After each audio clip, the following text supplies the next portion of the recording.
everybody. Welcome to the Unreal Engine Weekly Live Stream. I'm Alexander Paschall. Today I've got Wythe with me, and of course Dana. Hello. So before we get into the meat of everything, we have a few announcements and a couple other neat things coming along. First things first, over on the main screen, we've got the Unreal Engine 4.9 Preview 1 is now live, so you definitely want to check that out. It's not something you want to start building any major projects or anything on. It's still, Preview 1, but got a ton of really great new stuff in, and we're still working up on some stuff here with the known issues list. But yeah, please check it out. Let us know what you think. Give that one a shot. And with that also, like one day after the other, the 483 hotfix came out. Just a few minor fixes. For a few people, they're pretty important, so if you need it, definitely pick it up. And give us your feedback on the thread in the link here. So, cool stuff. All right, now, I'm sure you're all very interested to know about the Game Jam winners and all that. But first, we're going to show you the awesome reel that Chance has put together. Chance couldn't be with us today because he's still doing the dad thing. So, but he's still been working. Oh yeah, he's been working here. Like I don't want to downplay this guy, workaholic. Yes. He's awesome. So, Shelly, if you could please, I believe you have the role. Yep.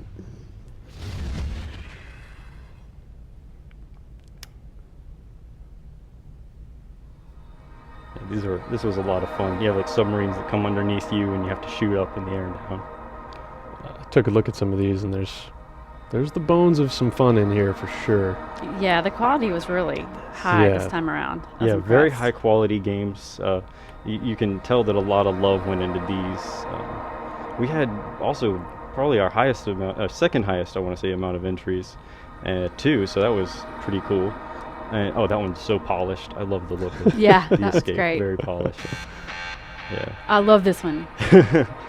I couldn't find anyone to play two-player with me when I was trying it out, and I was not very good at playing This one's good, too. Yeah, very clever. Yes. Yeah, that's Pocket. Yeah, that's cool. Power bikes. This was an exciting one. I had to kind of drive in circles a lot just to stay alive. Spacefall. Stephen Ellis was checking this one out when I was showing it to him. He loves this one. So. Yeah, that one has a cool potential for a look as well. Just the aesthetic of it is neat. Yeah. Rock and roll. Too bad we can't have the soundtrack. This one had an awesome heavy metal soundtrack. Just the whole thing.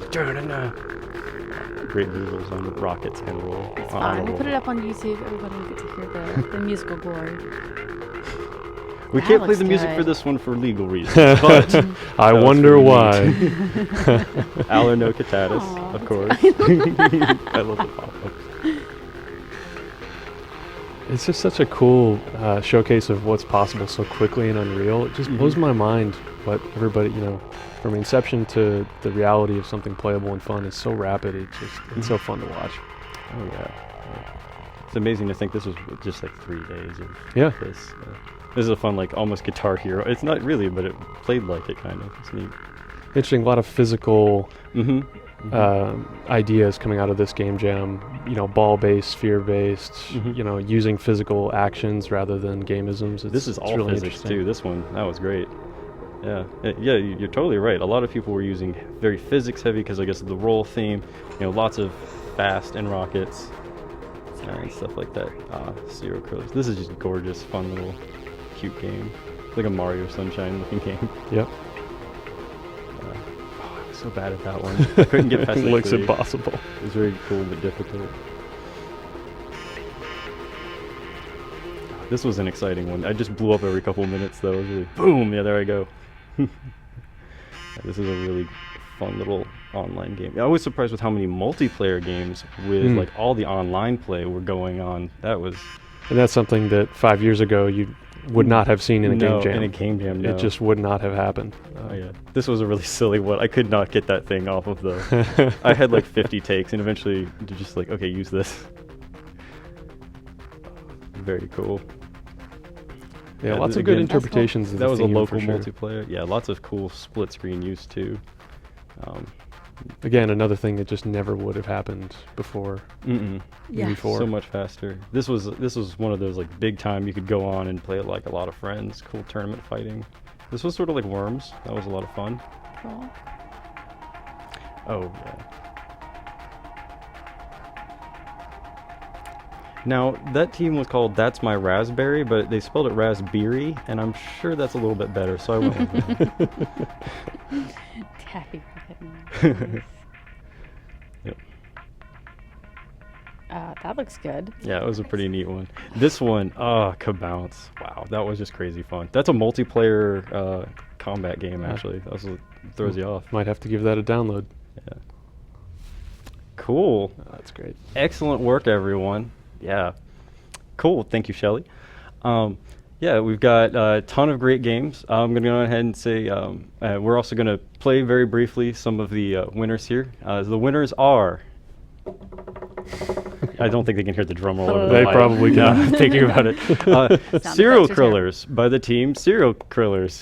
Yay! Awesome. Cereal Krillers, good job. And Kabounce by Team Tivaru. Tivaru, I might be messing that up.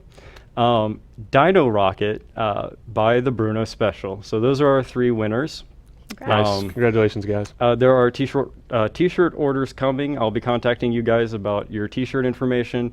And everyone who won is getting t-shirt, swag bag, and this particular competition, you're also getting Rocket League codes so that you can get a free copy of Rocket League. If you've already got it, give it to a friend. Be cool. All right. That's right. Our dear friends at Psionics. Oh yeah, it was cool to Yeah. interview those guys not too long ago. Jeez. Yeah, I just saw where some Alienware product placement just started showing up in the game. Yes. I'm like, yeah. You go, guys. Keep it rolling, guys. Yep. Oh, it's awesome. Alrighty. Let's see here. I'm gonna make this full screen. So this is the Dino Rocket game. Now this one, this is again multiplayer, which was kind of neat. Yeah. Oh, do we have music on there? Yeah. Can they hear it? Cool. Yeah, it's really cute. And then customize all your colors, make them cute. I'm gonna go with hot pink everything because that's how we roll. And I don't have anyone I'm going against, but there is like a clock that you go against here, and then it's got very tight kind of controls. You have to get used to. A little bit of floatiness, but then there's like, bam! You have these really awesome cinematic moments when you jump off stuff. That's great. And hit things. It's got a Diddy Kong racing feel. Like a lot of people would probably say like Mario Kart, but I'm gonna go with Diddy Kong because I'm different. Bam. Yeah. A lot of fun, really clean style. Yeah, I'm going too fast. Shelly, help! I'm going too fast. You're incredible at it, by the way, so that's good. I'm just gonna fly by people to the side. It's cool. All right. Cool. Yeah, that's great. All right, I'm gonna exit out of here using the good old-fashioned Alt-Tab method of exiting out of things. All right, Dino Rocket. Next up, this is Kabounce. Kabounce. Run this. Yes. Alrighty. Now we're all loaded up. Even more multiplayer, love it. Yeah, even Yeah. more. I don't have a controller to play it with, so I'm gonna try to do this on keyboard. I'm not actually. Yeah. Oh, right. Join pink team. Perfect. So this is kind of neat. You're on teams, and you're trying to ricochet off things to change their color to your team's color. When you ricochet and bounce off of stuff, it changes color, and therefore your team gets more points. You see, we got the points loading up on the side there. That's great. It's really And clever.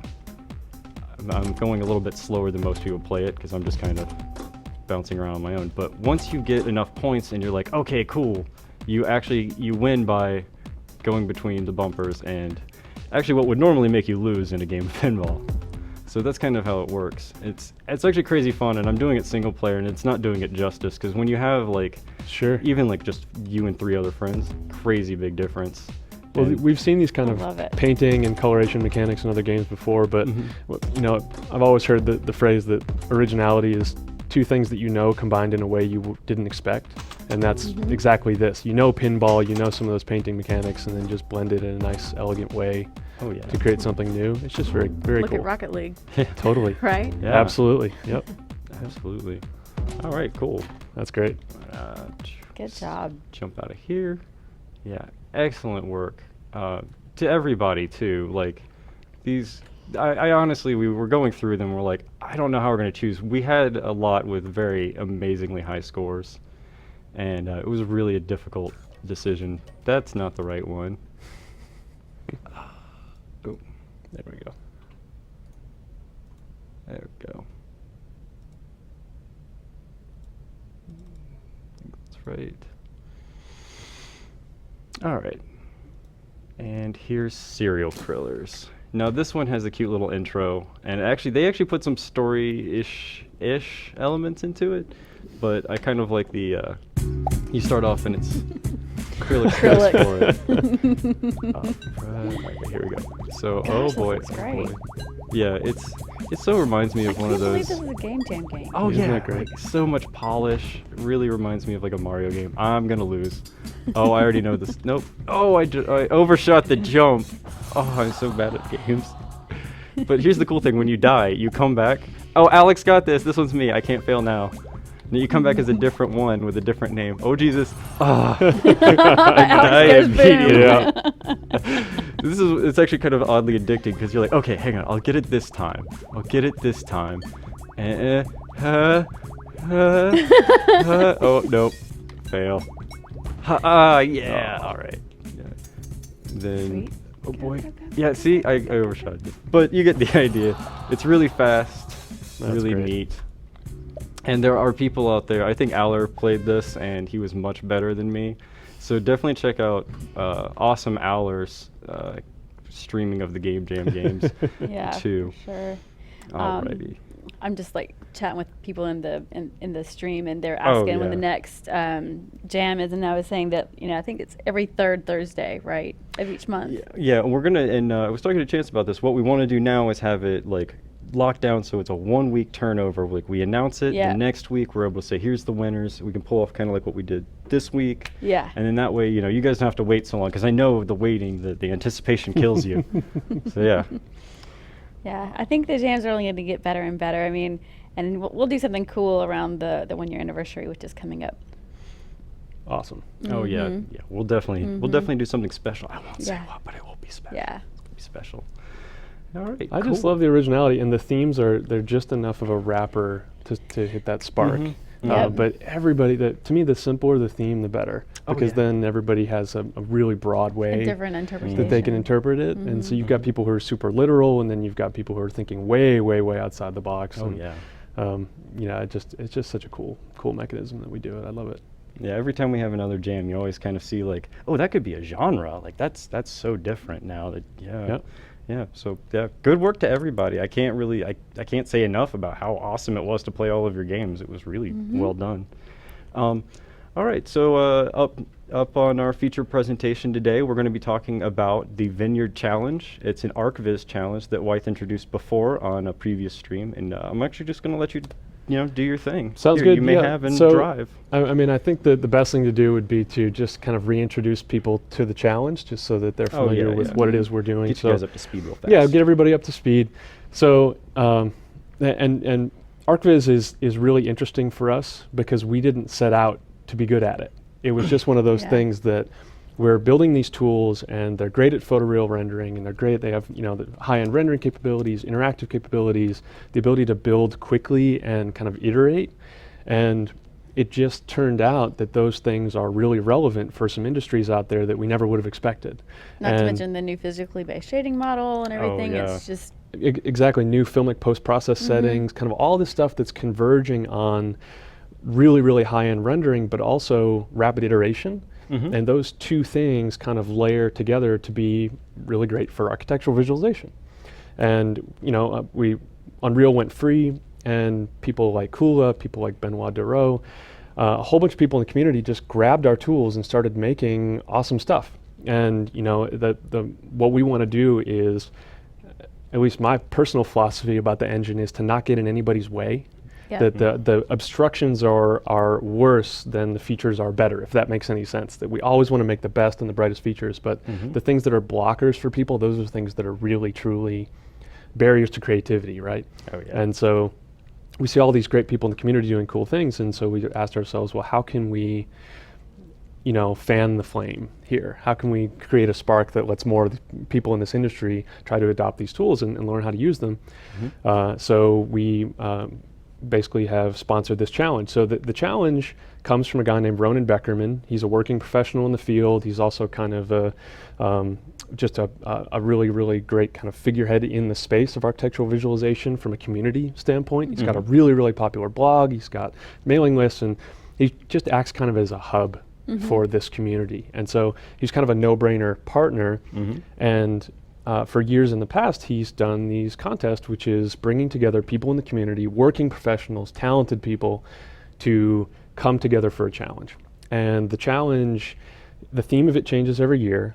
So, you know, one year it might be a hotel or some other project, like here's a building, now design something around it, visualize this 3D model that we already provided.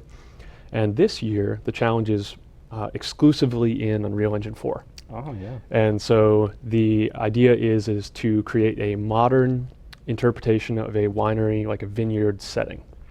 And again, that idea elicits things in your mind, but Ronan himself on his page pulled some reference. And when you think of vineyard, you might think of old musty wine barrels and candles and things. But I think of Martha's Vineyard, but that's just me. you can think of Martha's Vineyard. But people who are in this field are working with architects who are literally on the cutting edge of design. And design is such a big aspect of the field itself. So, you can see from some of the reference that has been put together, we're talking modern interpretation of this theme. Yes. Really, really forward-looking, cutting edge, clean designs, really reliant on high-end rendering, beautiful lighting, and also potentially interactivity, right? Unreal Engine 4 is a real-time game engine, and so we are so interested in seeing what people are going to be doing with dynamic cameras and interactive ability to change the scene. We don't know what people are going to do, and we try to leave that purposely really vague in the instructions for the contest, which is, if you want to take a more traditional approach and just make a pretty image, do that. But if you want to go crazy and do something in VR or do something that's dynamically controllable by the viewer, we want to see it too. Oh, yeah, and we've seen some really awesome stuff in the past with that, with change out your chairs and your various furniture. Change the color of the walls, and you can preview a space in real time. And I think architects are realizing there's no limit to that kind of stuff now. Totally, and awesome. Clients are asking for that, which is, I want you to spin the sun around and show me exactly what the light's going to look like in this room at 3 o'clock in the afternoon. And that's the kind of thing we can do now, Yeah, we've actually seen little micro studios sort of spring up just doing ArchViz stuff using UE4, which I think is pretty exciting. And we've given out, a couple of dev grants here and there, to people doing really cool stuff in this space. Yep, and the quality of the rendering is really approaching the fidelity that you would see from offline renderers now. That's why it's possible for this industry, because fidelity is such a key component of this industry. And we're just now reaching that bar with Unreal where you render something offline and it takes an hour, or you render in Unreal and it's 30 frames a second or 60 frames a second, and you blur your eyes and they're right there together with each other. And that's why the industry is going, I want that. I want to move my camera. I want to look around. I want to be in the space. Yep. And have multiple users in the same environment, all in real time. Totally. Interactive. Yep. So, and everybody who uses Unreal for this is going to use it in a different way. Some people are going to do really, really extremely dynamic, malleable, in the space, moving around in real-time things. And some people might just use it as a really awesome, easy-to-use renderer, and then they bring it into Photoshop and touch it up and bake it and use it as a traditional pipeline. Who are we to say how they use it? We're just so excited that they are. It's just such a cool thing for us. So we have the contest. Ronan has had a number of these challenges in the past. This is challenge number 6, called the Vineyard. By the way, you can go to ronanbeckerman.com. And click on challenges, and this will be the main link. The prizes, by the way, are amazing. Absolutely unbelievable lots of cash. Prizes. Yeah. Definitely throwing some money around, trying to really, really encourage everybody who wants to participate. And we tried to be really granular with the prizes as well. So grand prize, $25,000 cash. Which to me is just an insane prize. I'm so excited that we were able to pull it together and do it. And that's for a group entrant, if there's a group of more than one person. But also individuals can enter, and there'll be a separate individual category that's $12,500 grand prize. And we'll have runners up that are many multis of thousands of dollars for each of those. Jeez. And also we've broken up best lighting, highest quality materials, best kind of dynamics or interactivity. What are we not expecting? And we're going to be awarding cash prizes for all of those categories as well, $2,000, $3,000, $4,000 cash prizes depending on. That's really good. Wow. It's killer. Yeah, And it is. NVIDIA A lot of incentive throwing right some there. Titan X's around. And that was Yeah. the icing on the cake is our friends over at NVIDIA, we said, can you guys help us take this to the next level? And they, without even hesitating, said, absolutely, how can we help? That's and so awesome. there's Titan X graphics cards for all of the grand prize, different category winners, 980 Ti's for every one of the subcategory winners. I mean, we're just blowing it out with really trying to entice people to compete. That's right. Yeah, I And would've it's not competed too for the late. hardware alone. This runs until September. So there's certainly time if somebody wants to get going with a new project right now. That was the biggest reason why we wanted the Yeah. update to happen today, Yeah. is because when I talk to working professionals who are using Unreal, projects like this that we're sponsoring of this kind of general scope, those teams are doing projects like that in 6 weeks. Yeah. Oh, There's yeah. plenty of totally. time if you're an environment artist, somebody who never has, you don't have to be an architectural visualization artist. Yeah. If you're an environment artist who wants to understand this space and explore and try to push your boundaries, this is an architectural visualization challenge, and it's just simply an environment art challenge. And it's all kind of wrapped into one thing. So it's not too late to participate in it. We hope that people can come in at the end. By the way, in order to enter, you just go to the Vineyard challenge here, and there's a link right here that says join the challenge. Click that, and it brings you to the forum. Oh, yeah. I think we have that on the next tab And we do over. have a page for the forum. And once you're here, you just have to start a forum thread with your name or the name of your team, and that officially marks your entry into the contest, and you can just start building. It's also a cool day because we just very recently in the challenge hit a milestone of, if it's not 200, it's very close to 200 entrants. So we have Yes. 200 people, That's give or great. take a couple here and there, who have agreed to participate now. I'd love to get another 200. I mean, there's plenty of time still to get started. It really speaks to how this whole space is taking off. The fact that there are that many entries, and we haven't done like tons of promotion around this. It's just like Right. just kind of put it out there, and there are a lot of game developers that kind of do this sort of thing on the side to help Yes. supplement funding the game they're working on. They can go and do these little short-term projects and moonlight a bit, or vice versa, right? Some And people do what's- visualization as their day job and then make games. Oh, absolutely. fun, right. Yeah, or they're freelance in this space, and there are people who are Yep. just looking for CG generalists. And if I'm good at Unreal, I'm good at all of the aspects of Unreal. And the other thing that is really interesting to me about this challenge is the architectural visualization community is really, really tight-knit. Yeah. It's, everybody is incredibly generous with their knowledge. They share resources. Their forums are just alive with, I figured out how to do this, I don't know how to do this, and we share and answer questions. And that community has spread the word amongst themselves that, hey, there's not only some money on the line, but the ability to be, recognized in the space as somebody who can do this work. And by the same token, we have game developers who are saying, I know Unreal. Maybe I don't know ArchViz as well as I want to, but I know Unreal, and maybe I'm going to try my hand at something like this. So it's going to be fascinating to me to see which of the teams succeed in their own strength, And kind of see these communities sort of overlap, and I'm sure there'll be everybody's friends made and Yeah, teams part of formed. something Well, bigger. already we're seeing people like they'll come onto our forums, and you'll get people from the visualization community who are used to working in offline renderers, and they say, why doesn't Unreal have this? Why can't you do this? And the guy will say, well, you can. You just have to click this button and everything. Okay, aha, thank you very much. And off they go, and they're making these beautiful images. So it's just a cool synergy between groups that might not have, everybody, we're all 3D artists at the end of the day. So, eventually these technologies would have converged anyway, but it's cool to watch it kind of happen in real time. And there's this forcing function of this really awesome contest to kind of make it work.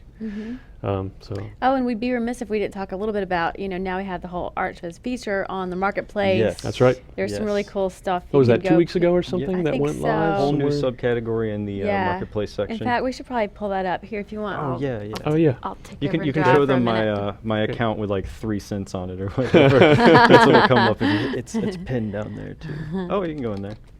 Yeah. Yeah. Yeah, the marketplace team and the content team have been working very hard to get people that are interested in making ArcViz assets and working on some of their own stuff, and it's just been a big push. We want to, make some friends. There we This is a go. cool opportunity too. Hey, here we go. Yeah. And so these scenes Look, you can see. Warren. I know. Yeah, Yes. Warren Yeah. Marshall. Love you, Warren. Yep. Old buddy. So what's cool about this is there are example scenes, whole scenes that have been made, which is, hey, I just want to understand how these scenes are set up. I want examples. I want to be able to reuse the assets in these scenes, and so I can do that.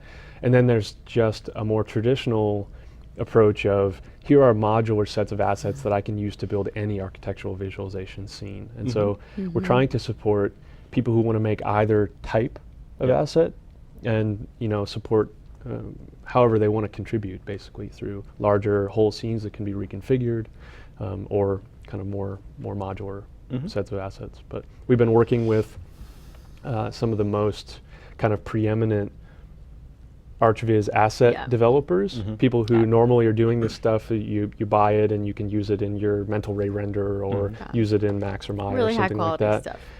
Incredibly high quality. Much of it is directly licensed stuff, and that's a very key component to architectural visualization. Is you'll have a client People who want the says, IKEA chair. "There's a very specific knoll Or- chair with this fabric pattern on it, Or the Herman Miller and the Aeron Aeron, the special yeah. Herman Miller chair." And there's a very, very particular sense of aesthetic, and so the conversion to physically based lighting and rendering allowed us to photorealistically reproduce these things that normally would be relegated to a catalog somewhere. Interior designer approved. Interior designer approved, and they're gonna nitpick. Oh, that pattern doesn't look like the pattern that that my client's gonna see. It's not just about you making a pretty picture anymore. It's what does the manufacturer make and what's the client gonna make. So there's just a wide range of stuff here. But really, really kind of, this is the seed crystal for what we hope is a really thriving architectural visualization community for Unreal. Yeah, definitely. In addition, of course, to the Vineyard challenge, we see stuff coming out of the woodwork like every single day. Oh yeah. Just in the ArchViz, but so this was something that just happened to notice on Twitter, Instagram, excuse me, and so I reposted it to our account. But it's by the way, don't forget if you're on Instagram, you can tag your work with hashtag UE4, and we'll look for it, and we always repost our favorite stuff throughout the week. So this was one quick little project here. Some of you may have noticed this was posted on our Facebook page, but there's actually a video of it online. Such great lighting. Yeah, so this was his first Unreal Engine 4 project.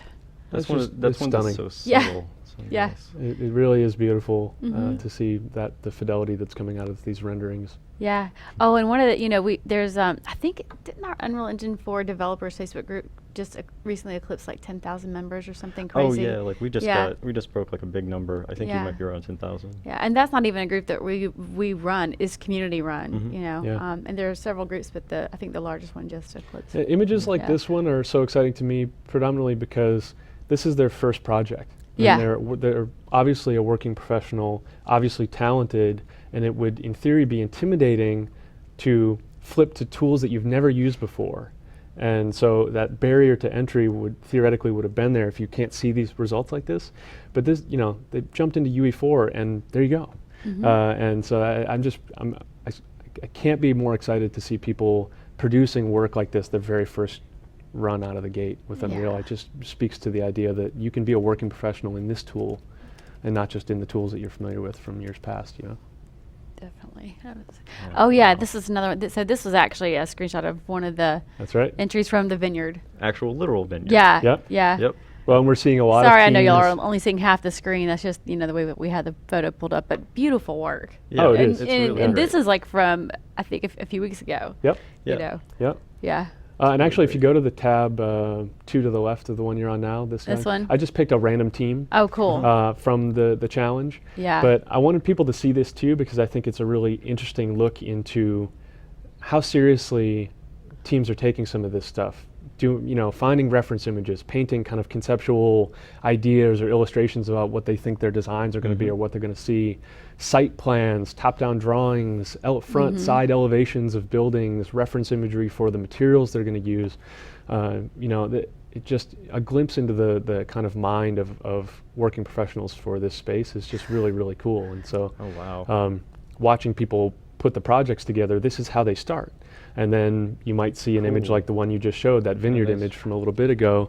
That's how they rough things in. They're getting things blocked out. The fidelity's already starting to look really good. And then they just continue on. And I like this format that Ronan uses for the contest because you Yeah. can watch in real time as people make. And you can create comments about it. You can ask questions about it. You can give feedback as the project goes. Yeah. It's cool stuff. So I just really like seeing the thought process behind the projects. And like I said, there's like 200 of these forum threads full of stuff like this. And you can see them roughing things in Unreal, throwing a few lights in there, figuring out some of the additional designs as they work. I mean, you can keep scrolling and you're just going to keep seeing stuff, updates and thoughts. And like I said, this is just one team. I just picked somebody at random. You can see how it's building off. And Yeah, building they're up starting and to rough building it up. in. They're starting to, and to me, stuff like this really gets the intimidation factor down because you can watch them on week one. It's just roughed in. It looks coarse and it's granular, and they're finding their shape language and finding their color palette. And then week two, and you're like, whoa, that's a photoreal vine. That's a gorgeous off. image. In week six, the materials look amazing, right? I think the process is as valuable as the end result. Yeah, seeing where they are now here Yeah. versus the initial sketches and stuff, that's pretty impressive. to That's see. right. That's right. So again, this is just one random, That's a great just one. randomly clicked on an example so people can see how some of these projects are developing. But like there's 200 more threads like this. So Yeah. even if you're just a fan of Unreal, you should go and visit and check out what people are doing because some of this will blow your minds. I mean, some of these projects are going to be awesome. Yeah. By the Yeah. time And I'm sure a lot of them are going to use VR too, so you'll just be right in there experiencing them and having Yep. fun in there. That'll Yep. be nice. Yeah, we certainly plan to check it out and see how it looks in VR. Oh, 'cause absolutely. It's Yeah. no-brainer, right? Many of the So teams jealous. have indicated here, this is a VR demo. This is not just a ArchViz demo. And people are working with all kind of available tools to them. It's interesting for us. We're such big proponents of VR, and Unreal supports every major kind of VR outlet there is right Yeah. now, Try and to that's be one of the agnostic, yeah. huge forward kind of looking visions that we have for Unreal. And ArchViz is a very specific feature set inside of that larger world of VR. And we internally have experimented with it, and we've taken demos that people have done, and we've played and ported them ourselves. We worked with other architectural visualization people to port their demo to VR, and we've kind of looked at it.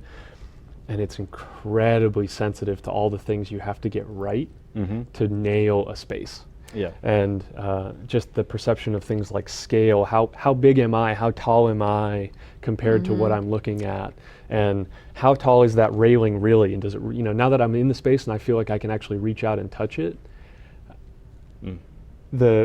every little intricacy of whether the 3D space is right or wrong is immediately apparent to you. Oh, yeah. And that's something that I've never experienced as aggressively. We always try to get scale right in games. I remember working on Gears, and we would, why does that car look weird? Oh, it's 20% too big. And it's just this thing. Scale is something you constantly fight. And there's always these great rules for try to have something in your scene that you as a human understand.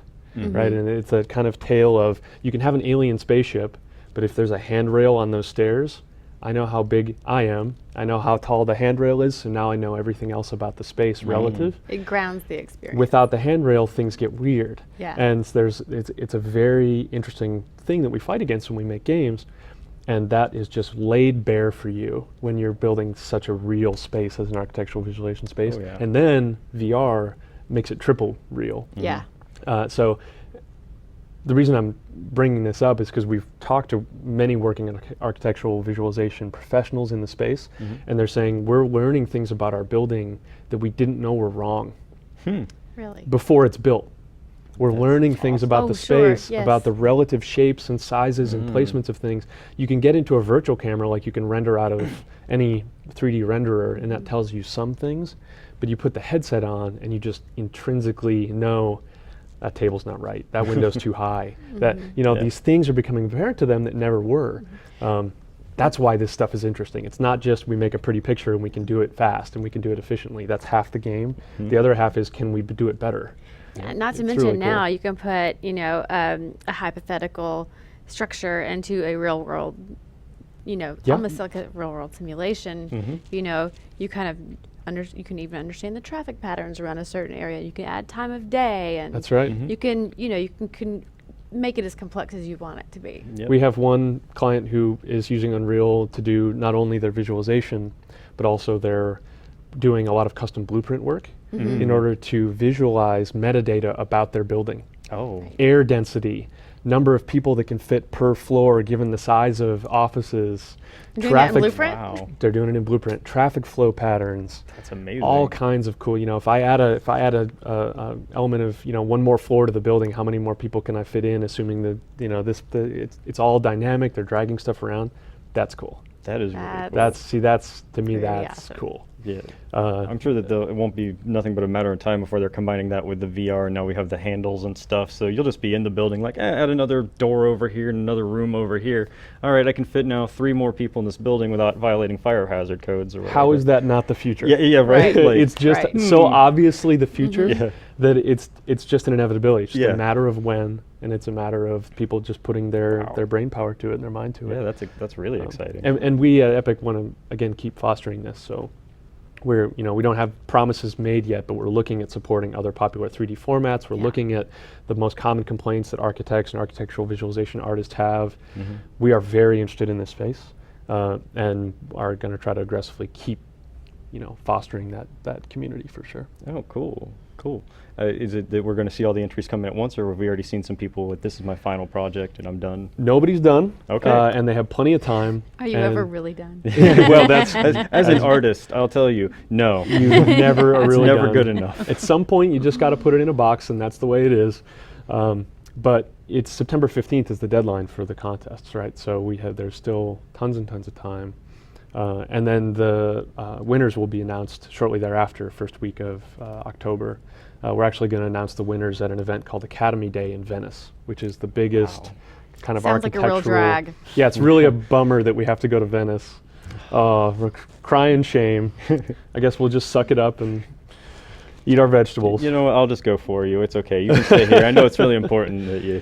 Well, it's a cool event because it's kind of every preeminent ArchViz leader shows up to knowledge share, and it's a Yeah. couple of solid days of knowledge sharing and collaboration.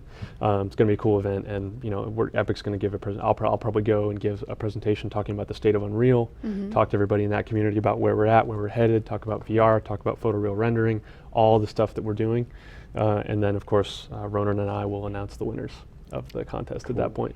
Cool. All right, cool.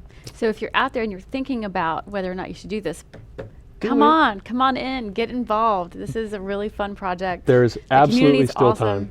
time Yeah. to make an entry. And the thing is too is that we have group entries that are doing these really expansive things. They're making giant vineyards and beautiful buildings and all this other stuff.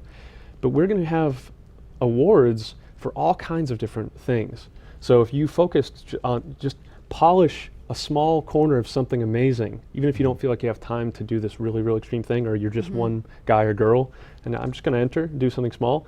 If that little corner of what you build has the kind of fidelity that could, vault beyond what somebody else is doing, you can still win $3,000 in a Titan. You know what I mean? Yeah. Like there's still really cool awards there. There's still going to be recognition. Of course, the winners will get recognized on our blog. They'll get recognized on the marketplace. They're going to get recognized all on Twitch, on these streams. So there's a lot of visibility that goes along with it too. It's not just about the prizes. So, now is the time.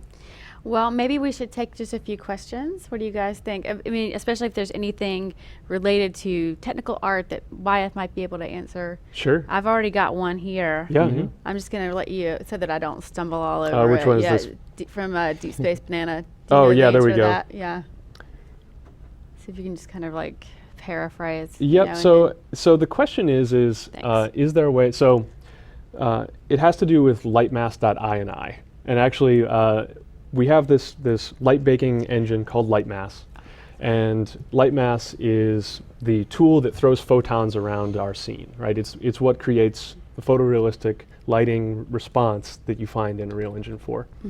And one of the ways that you can manipulate those settings is through a text file buried deep in the setting, the editor, called lightmass.ini. And the person was asking, is there another way for me to get to those settings other than having to go to a text file?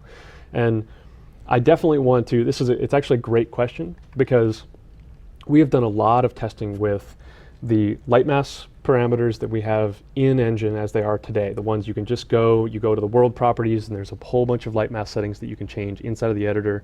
On the light, there are settings that determine the intensity and the bounce, number of bounces, all these other things that we can do inside the engine. And then you have these kind of deep, under the surface quality control settings that are buried in this text file. We have been able to reproduce every bit of the fidelity that you would get out of getting really low level in that INI through the main settings inside the editor.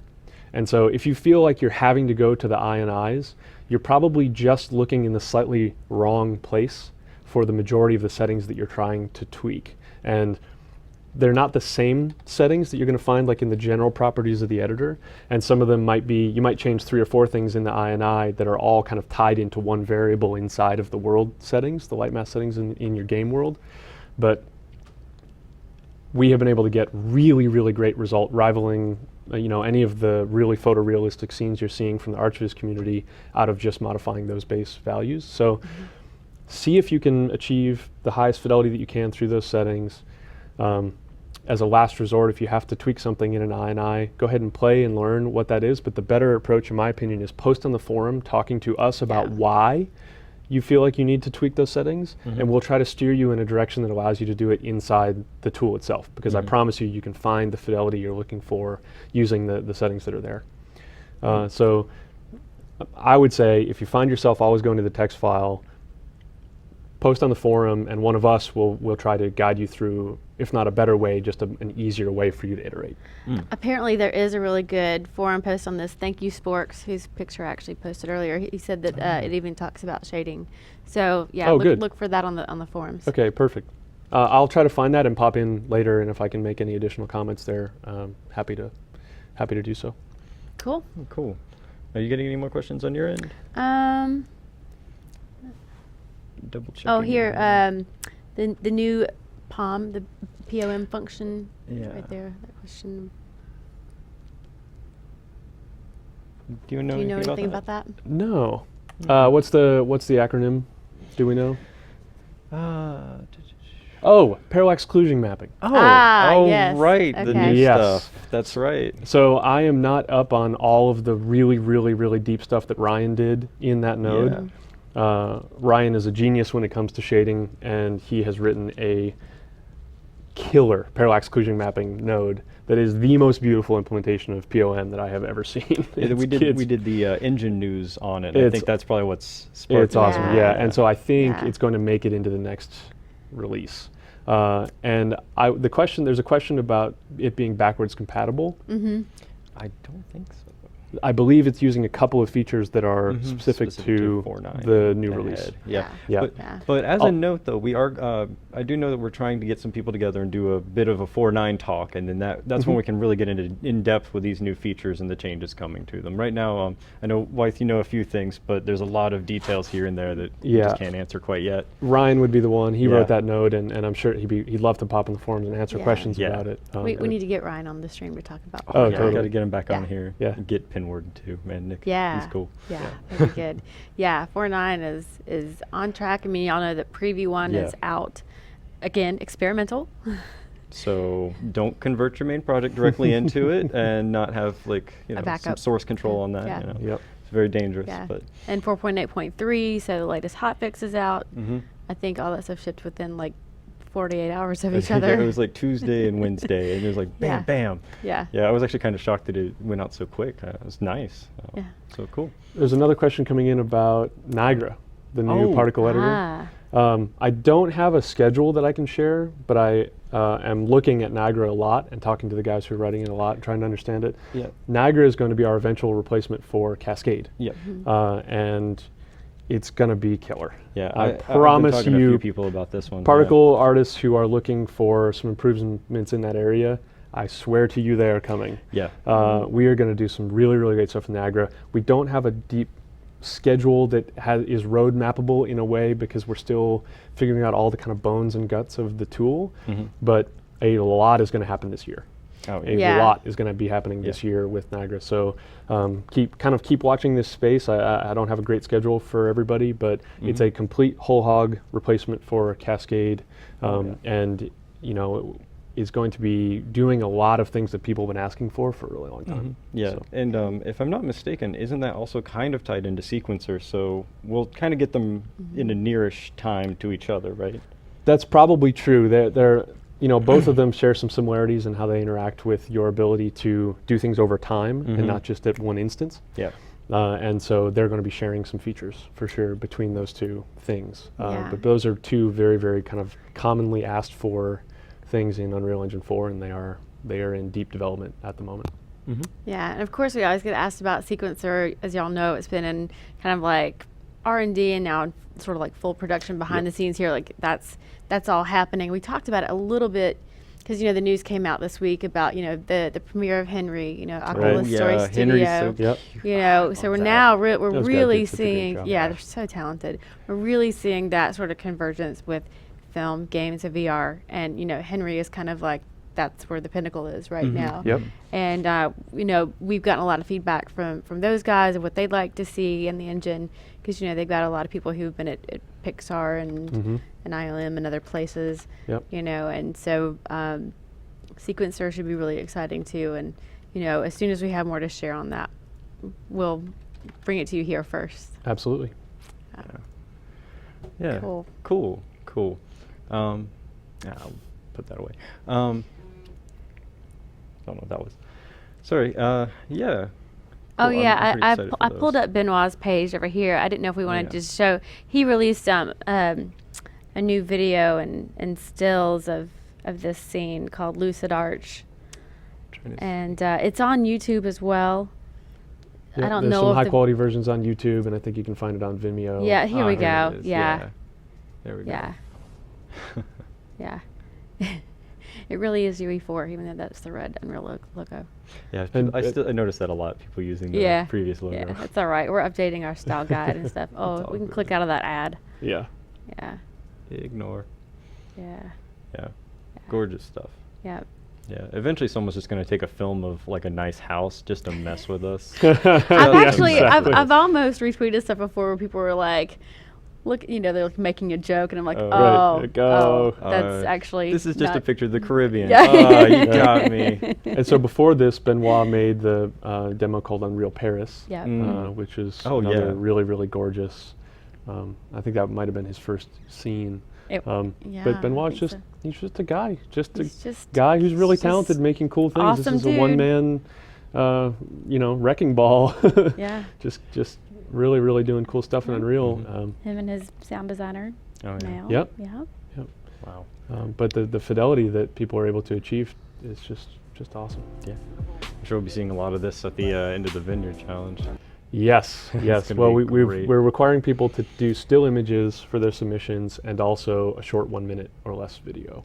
So Yeah. we're going to be seeing animatics and stuff cut together that we can, we're going to have a lot of videos to watch basically, Mm-hmm. and a lot of things to retweet and share and get up on YouTube and all the other resources. So That'll be an exciting. Yeah, we'll one. have to make a really cool highlights reel of just Yeah. the stuff that comes in for the Vineyard. I volunteer. 'Cause Yeah, okay, great. That's going to be really fun. Good, Yeah, good. it's going to be awesome. Yeah, that's going to be a difficult week for choosing the pick of the day for every day. Ugh. Yeah, no doubt. That'll be fun. Yeah.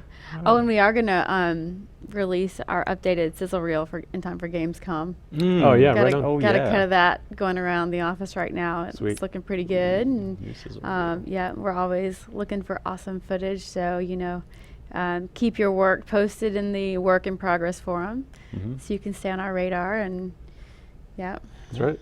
Cool. I think that's all the questions we have for that. Unless you want to talk about what's your favorite Oculus game. I like the UE4 arcade with all the games in it. That's mine. Yeah. oh yeah, New by card. Digital Cybertears. Yeah, yeah, yeah. yeah. Yeah. That one's great. That's all the questions that we have for now.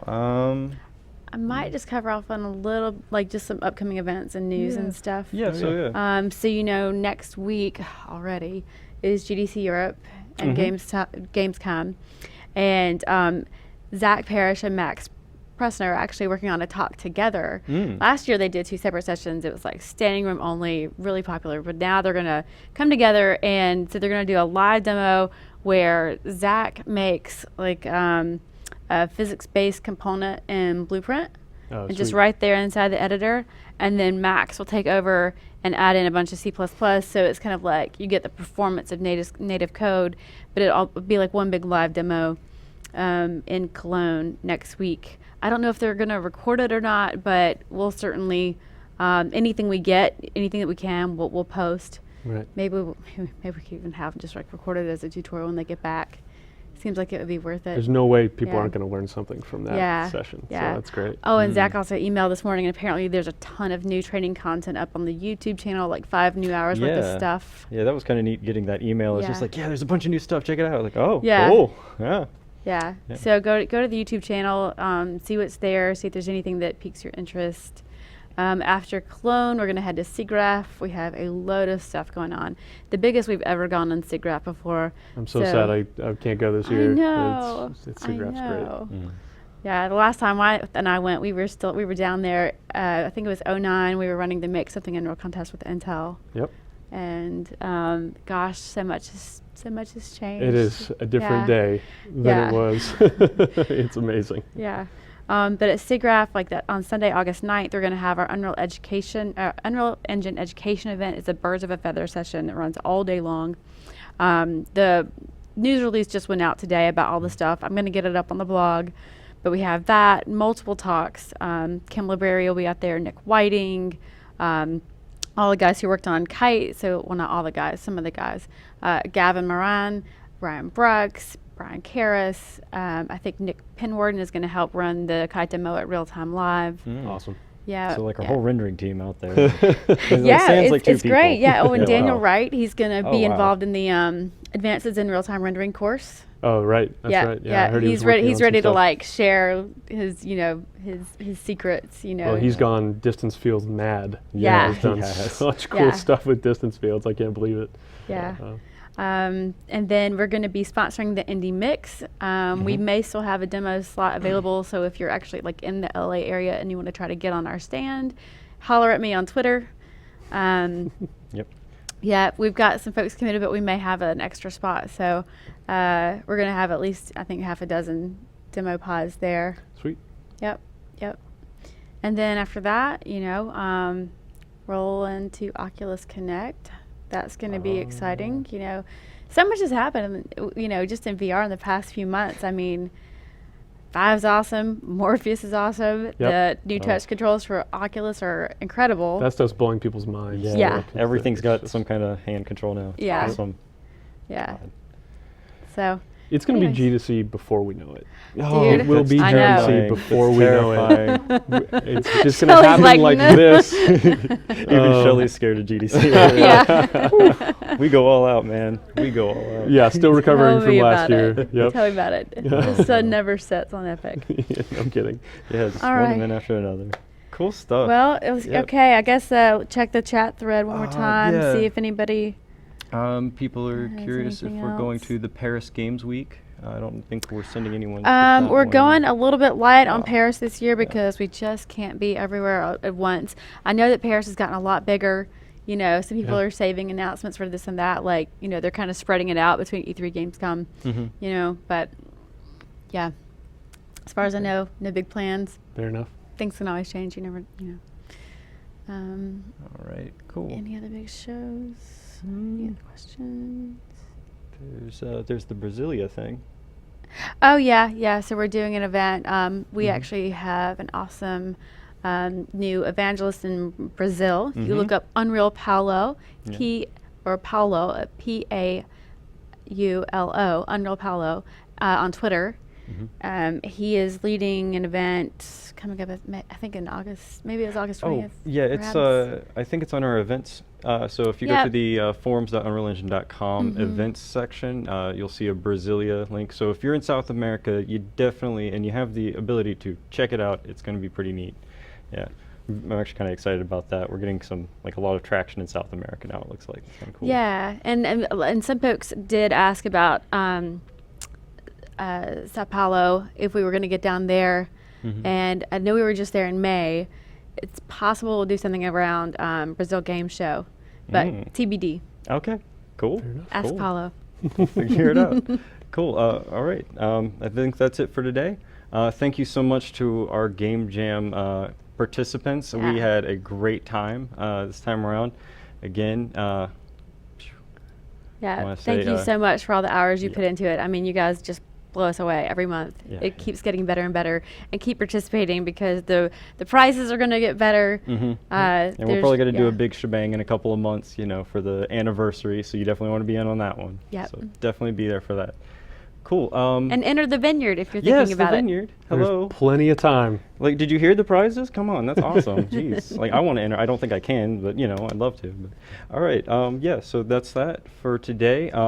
Stick in here for Tuesday. We're going to have UMG follow up part 3. UMG drag and drop with Wes Bunn. He's going to be doing his the final of his training stream, and that should be pretty exciting stuff. I know I'm going to be watching for sure. So we'll see you all then. Thank you, Wyatt. Thank you, Dana, for coming on and telling us all this awesome news. Our We'll pleasure. see you guys around. All right. Thank you. Thank you. See you next time.